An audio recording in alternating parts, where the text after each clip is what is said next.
Welcome back, everybody. Thank you for being here today. Well, it is time for us to talk about the next step on my journey with the Wilson Audio Chronosonic XVX right behind me. If you have been watching my videos, specifically my YouTube shorts, you should know by now my Boulder 3050s are not in the room anymore.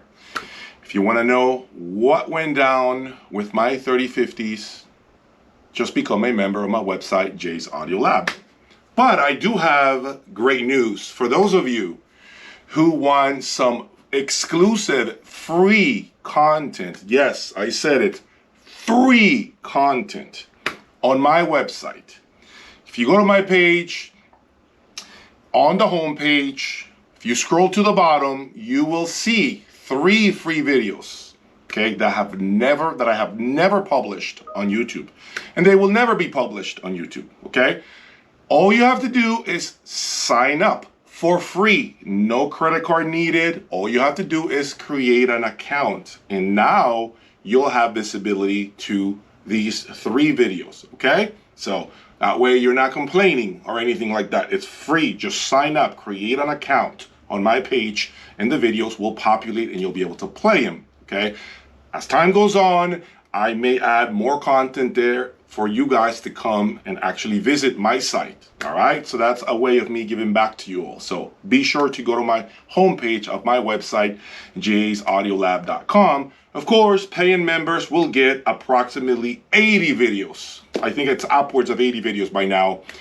So if you want to consider maybe one of the 3 plans that I have going on, please do so. I promise you there's a lot of incredible information, guys, that you're not going to find anywhere else. Okay, so let's get started. Okay, guys, as usual, please subscribe, hit that like button. Okay, continue that support.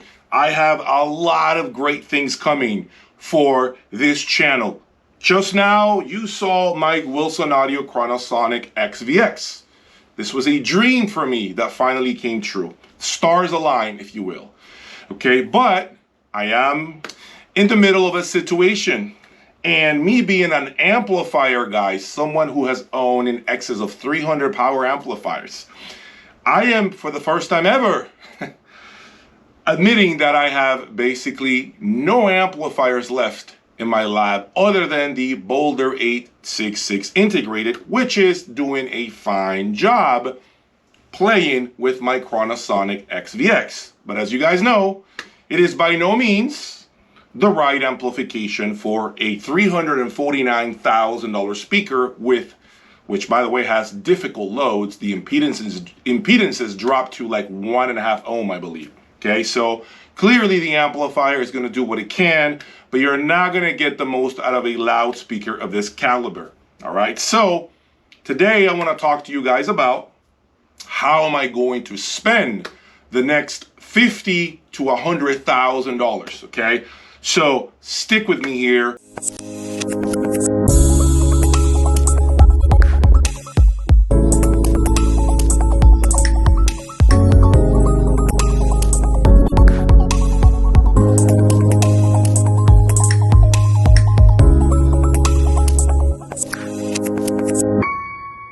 Okay, so by now, I think I've been using the MSB Select 2 for at least the last maybe 9 to 12 months, okay? So I have a pretty good understanding as far as what the Select 2 DAC does. Amazing machine, incredible DAC, by far the best DAC I've ever owned, okay? But I'm getting ideas in my head about perhaps trying a different source. Yes, I still have the Kronos turntable, it's still there. I haven't been able to really use it with my XVXs, but that will come in the future.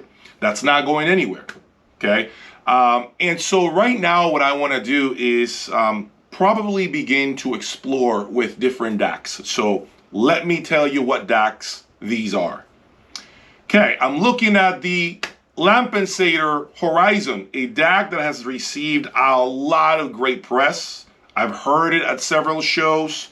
Granted, it's very difficult to know what the DAC brings to the table because I'm hearing a system at a show, a system that oftentimes, you know, I unfamiliar with, okay? But I believe, of course, having owned a Lampensator Pacific in the past, I believe this Lampensator Horizon is going to really turn things up a notch. It is tubes. I do like the idea of perhaps inserting some tubes into the mix to see what kind of results I get with my XVX. Granted, the DAC is $49,000, might as well say $50,000 as of today. I believe it takes anywhere from 3 to 4 months to get one of these. My short time with the Lampensator Pacific was actually a very special time. I remember using it as a dedicated preamplifier. It literally fed my amplifiers with this Lampensator Pacific, and I was blown away with the Lampensator Pacific. It works wonderful as a preamplifier. It adds this beautiful organic warmth that tubes have, and it made the presentation less digital, less analytic, things that I can really appreciate. Now, granted, I don't like the idea of tinkering with tubes. I'm always careful with that, because if a tube goes out, you got to have another one on hand to replace it. Then, of course, you have all these conversations about what tubes to utilize, you know, to tune the DAC and make it sound the way you want it to sound. And I don't really know if I have the time, okay, to be tinkering a lot with tubes. This is the only thing right now, guys, that is stopping me from getting the Horizon, because I just don't know if I want to embark on swapping tubes. You know, as hard as I may try, I'm afraid of beginning to tinker, okay? But I must say, it is on my mind, and do not be surprised if eventually I just pull the plug and just do it. Another DAC that is very appealing to me as of late, believe it or not, is the DCS Vivaldi 1 Apex. Now, this DAC currently MSRPs for $95,000, almost $100,000 for one chassis. Okay, let me say something about this particular piece, okay? I like the fact that it is one single chassis, that I don't have to have the clock, the transport, the main unit. I mean, it becomes like 4 chassis, 4 power cords, 4 sets of interconnects, 4 shelves.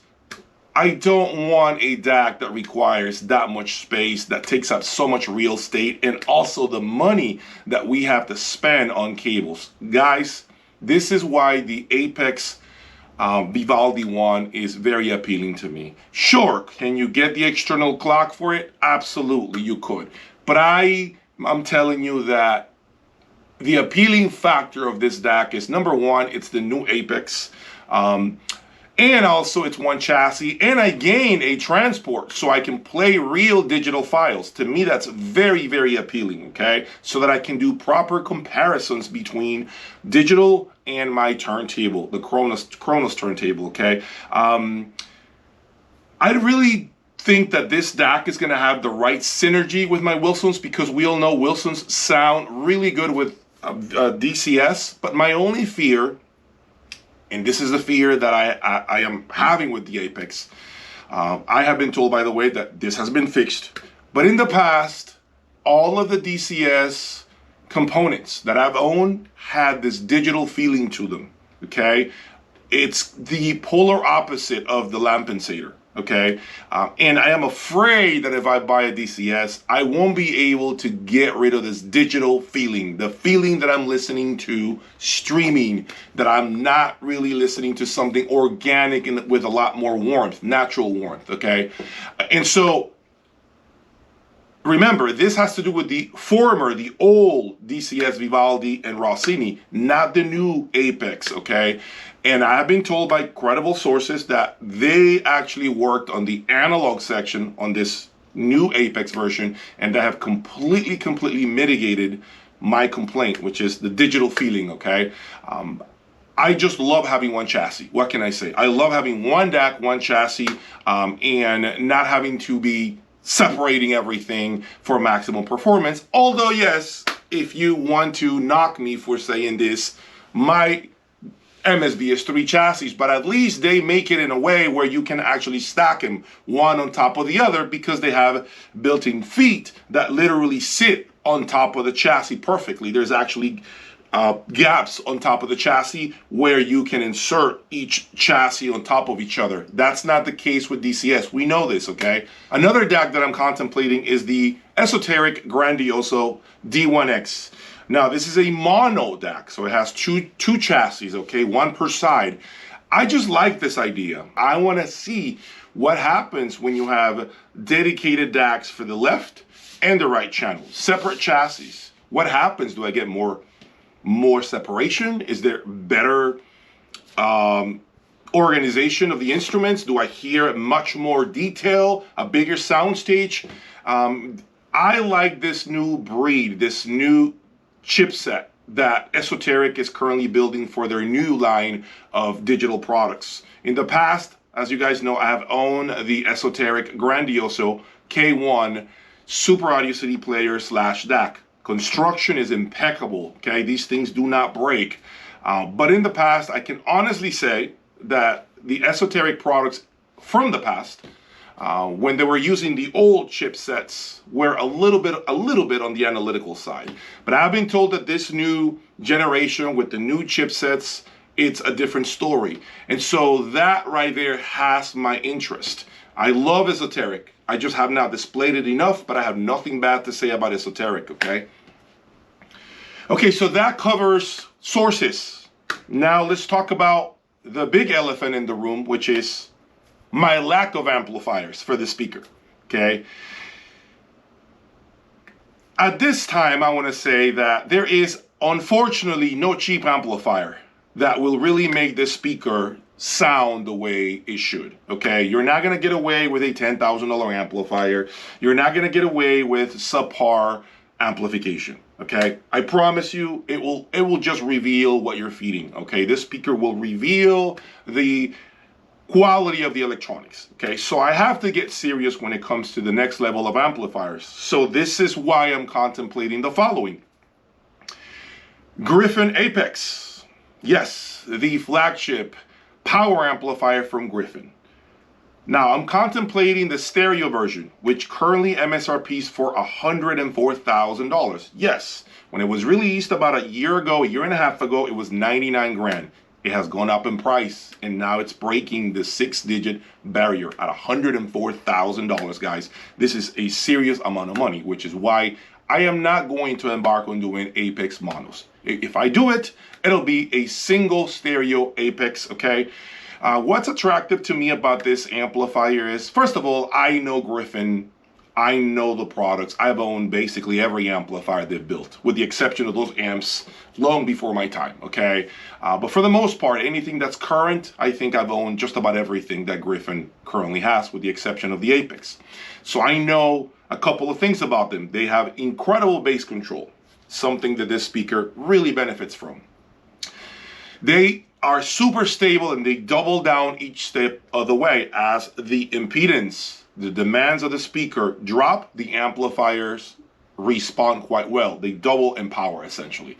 I do believe that the Apex is a special piece. I don't expect to be disappointed. My only concern with the Apex at this time is I don't have the Commander. And although I have an amazing preamplifier right behind me in the form of the Boulder 3010, I must say, guys, you know this is about system matching. We know this, okay? And so I am under the belief that the best companion for the Apex is probably the Griffin Commander. But I am in no position right now to invest on a preamplifier. I have a budget, and I need to make sure I'm clear. I need to only do one component, okay? And so maybe that's what the future holds for my speakers. Maybe we see an Apex. I still do not know, but I'm telling you, I am playing with that idea in my head. The next one is a brand that I have never owned, CH Precision. Specifically, the new CH Precision 10 series. I shouldn't call it new. It's been out for about 3 years now. So they're not necessarily just fresh out of the box, okay? As a matter of fact, the Apex from Griffin is newer as far as release date. I am really serious about probably buying this stereo amplifier, okay? Several reasons. I would say reason number one is because I've never had CH. I want to get acquainted with the sound. I want to know what CH does. I want to hear it in my own environment. Is it too bright? Is it too cold? Is it too sterile? Is it too sweet? Is it musical? Is it not musical? Those are questions that I can't answer because I've heard them at shows, but never in a private setting. One of the most attractive things, actually several things I would say about the M series, the new 10 series from CH, is the fact that there's a lot of adjustments. You got feedback adjustments. You can adjust the gain. Basically, the amplifier is very flexible and it works with a lot of different preamplifiers, okay? It's got an external power supply as well, as you can see. So the entire weight of this amplifier is approximately, I believe, about 240, 250 pounds. That's a lot of weight, which tells me it's got incredible parts inside, which you can see right now on the screen. I mean, it's really well built, okay? There is absolutely no shortcuts here, okay? So I have no reason to believe that this amplifier is not a special amplifier. I am sure is one of the top stereo amplifiers produced today. It has the same MSRP as the Griffin Apex, $104,000. Again, if I buy the stereo amplifier, the 10 series CH, it's not gonna be the monos. I can't embark on that kind of money, guys, right now. I just literally dropped a ton of money on the XVXs, so I have to be real here, okay? Gotta be honest with you guys, I won't do that.